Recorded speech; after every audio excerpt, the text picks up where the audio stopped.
कोई करा था। पहले तो धामी को कुछ नहीं कहती थी, धामी को भी कहने लग गई है। जब धामी काम करेगा ही नहीं तो उसको भी बोलूँगी ना। अब बोल रही हूँ, धामी भाई बता दे अपने इंडस्ट्री वालों को, बता दे अपने सिडकुल के एमडी को, कह दे सब एसोसिएशन वालों को उत्तराखंड के युवाओं को बाहर ना निकालें।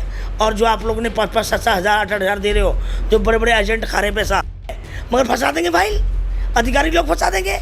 अगर एमडी अच्छा है तो नीचे का अधिकारी है, मंत्री है, ये तो न खुद काम करेंगे न करने देंगे। अरे अब तुम्हारी भैंस बाखड़ी होगी, अब ना दूध देने की है। एक कहावत कहते हैं ना, भैंस बाखड़ी होगी इनकी। अब इनके दोनों पार्टियों का ठेका खत्म, टेंडर, इनका टेंडर खत्म हो गया। अब आज मुझे अफसोस है इस बात का कि मुझे आना चाहिए था 20 साल पहले, तो आज तकदीर कुछ और होती उत्तराखंड की। और चकबंदी में रास्ते नहीं है, किसानों के पास पेमेंटें नहीं है, छोटे छोटे किसान मारे जाते हैं। नमस्कार, स्वागत है आपका राही न्यूज़ में। मैं आपके साथ संदीप पोईवाल। दोस्तों, जैसे कि आपको पता है कि हम समय समय पे आपकी मुलाकात करवाते रहते हैं, तो आज भी हम आपकी मुलाकात करवा रहे हैं भावना पांडे जी से। और भावना पांडे जी की से हम कई मुलाकात आपकी करवा चुके हैं। महिला आंदोलनकारी रही हैं, जो उत्तराखंड राज्य बना था महिला आंदोलनकारी है, और इनके ऊपर ये भी आरोप लगे थे कि कोई महिला आंदोलनकारी नहीं है। तो क्या किस तरीके से ये चुनाव को देखती हैं और किस तरीके से इन सबको पछाड़ेंगी, क्योंकि हरिद्वार ज़िले में लगभग 14 विधानसभाएं हैं और 14 विधानसभाओं का दौरा करेंगी, क्योंकि पार्टियाँ बड़ी बड़ी हैं, जैसे कांग्रेस, बीजेपी, बसपा और भाजपा। तो कई पार्टियों के दिग्गज भी हैं, क्योंकि पार्टियों का अपना वोट बैंक होता है, लेकिन मैडम अकेले ही चल पड़ी हैं इनको सबको पछाड़ने। तो किस तरीके से पछाड़ेंगी, मुलाकात करते हैं भावना पांडे जी से। नमस्कार भावना पांडे जी, सबसे पहला हमारा सवाल है कि 14 विधानसभा है, 14 विधानसभा में बड़ी बड़ी पार्टी है, बड़े बड़े दिग्गज लड़ेंगे, लोगों को पछाड़ेंगी। देखिए, 14 विधानसभाएं हैं, ये पक्की बात है, और बहुत बड़ी लोकसभा है, ये भी इसको वो नहीं कर सकते। और 70 साल पुरानी पार्टियां, ये भी नकार नहीं सकते। मगर जो 70 साल पुरानी पार्टियां हैं, भाजपा और कांग्रेस, और जब से राज्य अलग हुआ, ये लोग कोई दोनों में से कोई भी आंदोलनकारी नहीं है। पार्टियां कभी नहीं चाहती राज्य अलग हो, और क्षेत्रीय पार्टी आगे ना आने की वजह से इन लोगों के पास गलती से सत्ता चली गई। और कुछ हम लोगों की भी गलतियां रही कि हमने एक क्षेत्रीय पार्टी को आगे नहीं बढ़ाया। साथ में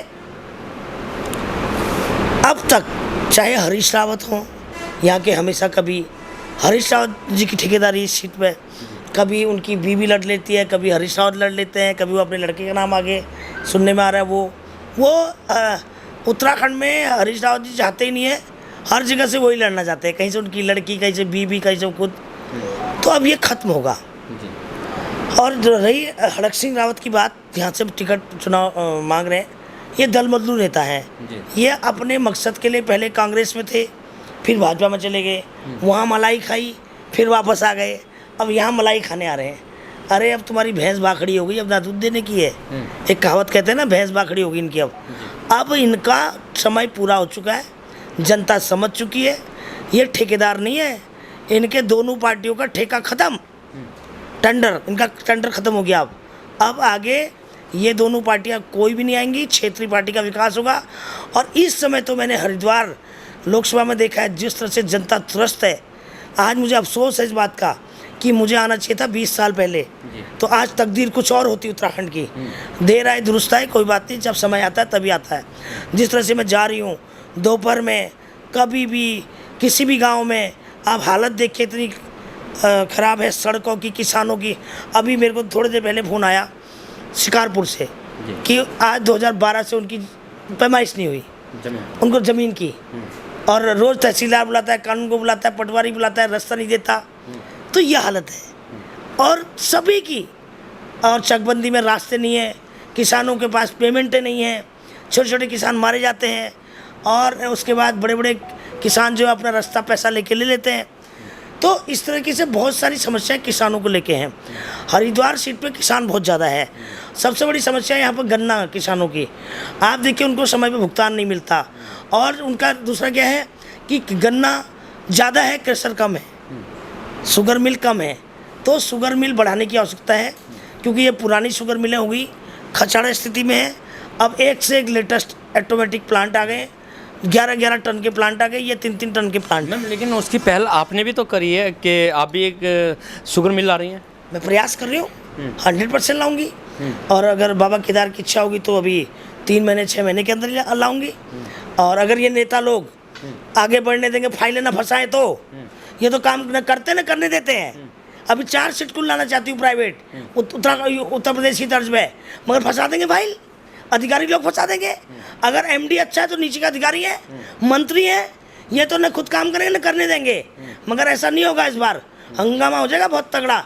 अगर इन्होंने मेरे 4 सिटकुलों में हंगा लड़ाया, तुम्हारे नोटिफिकेशन के हिसाब से ज़मीन ले रही हूँ, तुम्हारे नोटिफिकेशन जो नोटिफाई एरिया का रखा है, तुमने कहा कि प्राइवेट ज़मीन वाले दो और हम आपको नोटिफाई एरिया में मैं ज़मीन ले रही हूँ और पास करके देना पड़ेगा इनको। सुटकुल बोला है इन्होंने, खुद मेरे को एमडी से मीटिंग हुई है। और कहना चाहती हूँ उसके अलावा रोज़गार और जितनी भी फैक्ट्रियाँ हैं, अभी रोज़ आए दिन फैक्ट्री से लोग आ रहे हैं। और शीशा फैक्ट्री से लड़के आए थे कल कि हमारा पेमेंट रुक गया। ऐसी बहुत सारी इंडस्ट्रियाँ रोज़ बच्चों को निकाल दे रहे बाहर। तो इस तरीके से बहुत सारी समस्याएं हैं। उत्तराखंड का कोई ऐसा इन युवा बच्चों के लिए बोलने वाला कोई नहीं है और कोई अधिक सारे इंडस्ट्री वालों से पैसा खा लेते हैं। और आज बता देना चाहती हूँ, धामी भाई सुन ले मेरी बात। अभी कल को परसों कोई कह रहा था, पहले तो धामी को कुछ नहीं कहती थी, धामी को भी कहने लग गई है। जब धामी काम करेगा ही नहीं तो उसको भी बोलूँगी ना। अब बोल रही हूँ, धामी भाई बता दे अपने इंडस्ट्री वालों को, बता दे अपने सिटकुल के एमडी को, कह दे सब एसोसिएशन वालों को, उत्तराखंड के युवाओं को बाहर ना निकालें। और जो आप लोगों ने 5-5, 7-7 हज़ार, 8-8 हज़ार दे रहे हो, जो बड़े बड़े एजेंट खा रहे पैसा, और जो सब आपने ठेकेदारी प्रथा चला रखी है, और ताले लगाऊंगी, ताले सबकी फैक्ट्री का और मैनेजमेंट सहित अंदर बंद करूंगी।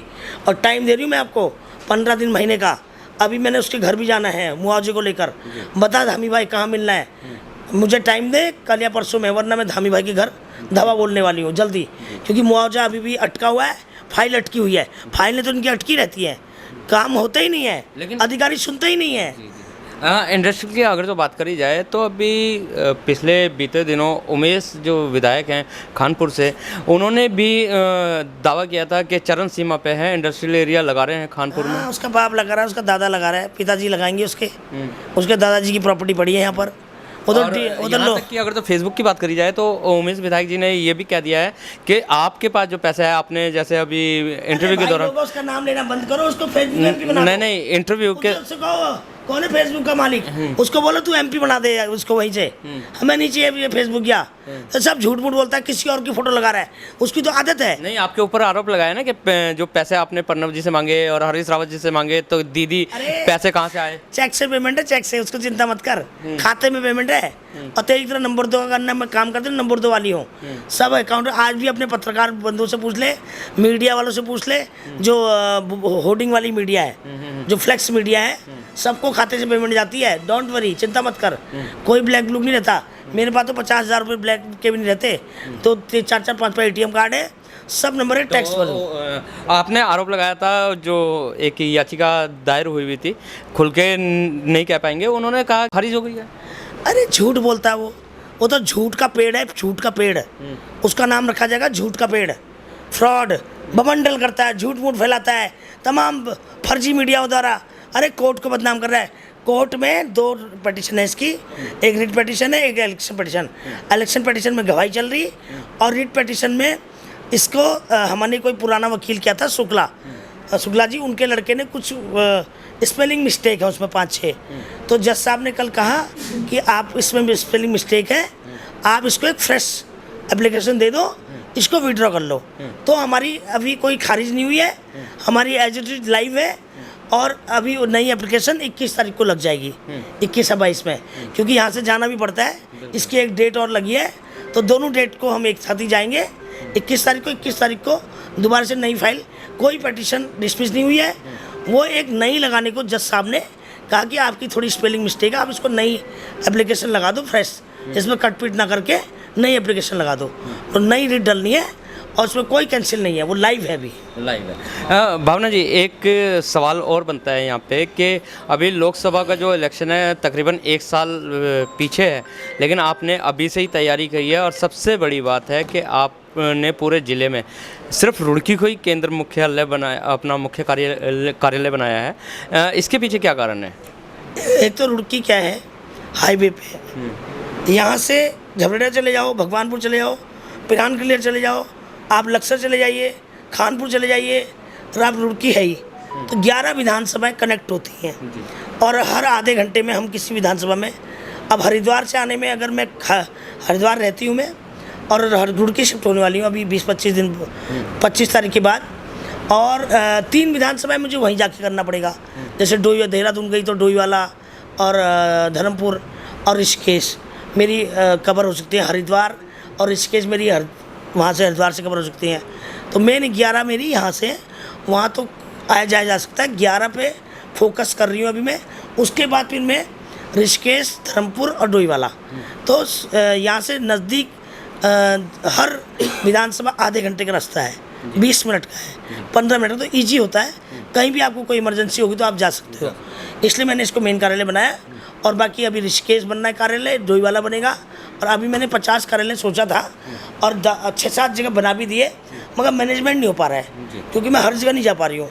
वहाँ पर कोई सुबह आता है, कोई शाम आता है, तो मैंने इसलिए वो ऑफिस इस बार विड्रॉ कर लिए कि भाई मैं, ताकि एक ही जगह सेंट्रल ऑफिस बनाऊं। चुनाव से 1 महीने पहले बनेगा, हर विधानसभा में 4-4 कार्यालय बनेंगे, तो कम से कम लगा लीजिए 14 में 28, 52 ऑफिस बनेंगे चुनाव से 1-2 महीने पहले। मगर अभी मैं सेंट्रलाइज सबको यहीं बुला रही हूँ। भावना जी, जैसे आपने उत्तराखंड की आंदोलन की लड़ाई लड़ी है, उस टाइम पे एक बहुत बड़ा काफिला था, उसके बाद जब दोबारा से आपने काफिला जोड़ा तो कैसा महसूस कर रहे हैं? देखिए, आज भी आंदोलनकारी हैं, कोई तो बेचारे सीनियर थे वो चले गए, स्वर्गवास हो गया।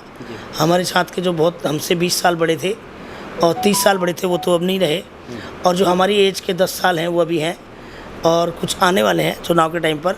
लगातार संपर्क में, ग्रुपों में हैं, और सब लोग इस बार सारे आंदोलनकारी, दिल्ली से भी लोग आएंगे, कम से कम दिल्ली का, हर उत्तराखंड का जो पलायन हुआ है, हर आदमी चुनाव लड़ा रहा है। अभी कल ही आपने देखा होगा, सारे आली गांव और आपका बदरपुर गांव के गुजर जो हैं, नंबरदार 143 नंबरदार हैं गुजरों के, तो जिनके मैं पुलिस थाने, कोर्ट कचहरी, रोड के ये सब काम करते रही दिल्ली में।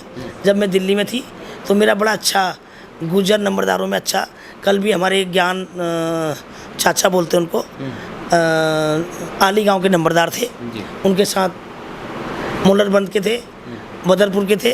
तो ये नंबरदार लोग आएंगे, और सारे उन्होंने बोला गुजरों को, इनके रिश्तेदारी आपस में बहुत अच्छे लोग हैं।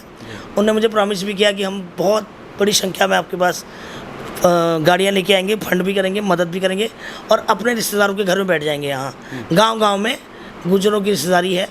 और इसी तरह कल मुझे बड़ा अच्छा लगा, सैनी समाज ने मुझे बुलाया था एक मंदिर में, और इस बार सैनी भी बहुत नाराज़ है भाजपा से, और मुझे पूरी यकीन है गुजर समाज का वोट मिलेगा, सैनी समाज का वोट मिलेगा, और माइनॉरिटी का तो मिलेगा ही मिलेगा।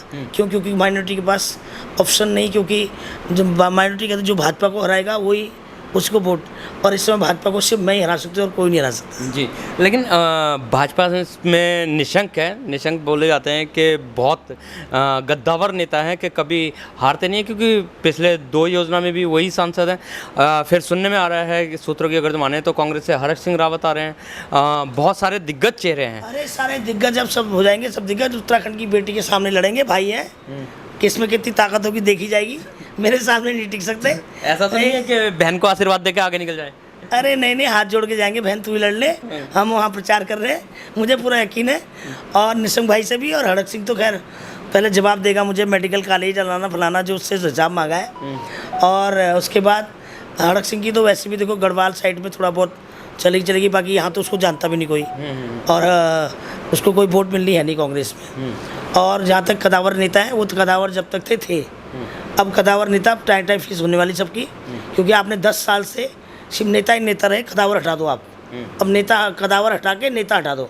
लोग तस्त इनसे, लोग देखना नहीं पसंद करते। अभी आपने देखा क्या बोले गाँव में, हम बुग्गी अड़ा देंगे, तो बुग्गी अड़ाने की बात करते हैं, इनको क्षेत्र में नहीं आने देंगे, बुग्गी अड़ाएंगे इस बार। जी, बहुत बहुत धन्यवाद हमारे चैनल में जुड़ने के लिए। तो सुना आपने, ये थी भावना पांडे जी कि अब गद्दावर का ज़माना गया। बस ये है कि सारे उत्तराखंड की मैं बेटी हूँ, उत्तराखंड के सारे मेरे भाई हैं, और इस बार भाई कहेंगे कि भावना जी आप ही निकलो। तो इसी विश्वास के साथ भावना जी लोकसभा का इलेक्शन लड़ रही हैं, और बहुत भारी मतों से जीत के भी आएंगी, ये इनका कहना है। इसके साथ बने रहिए राही न्यूज़ में। मिलते हैं आपसे अगले अंक में फिर दोबारा से किसी खास शख्स के साथ। जब तक के लिए दीजिए इजाज़त। जय हिंद, जय भारत, जय उत्तराखंड।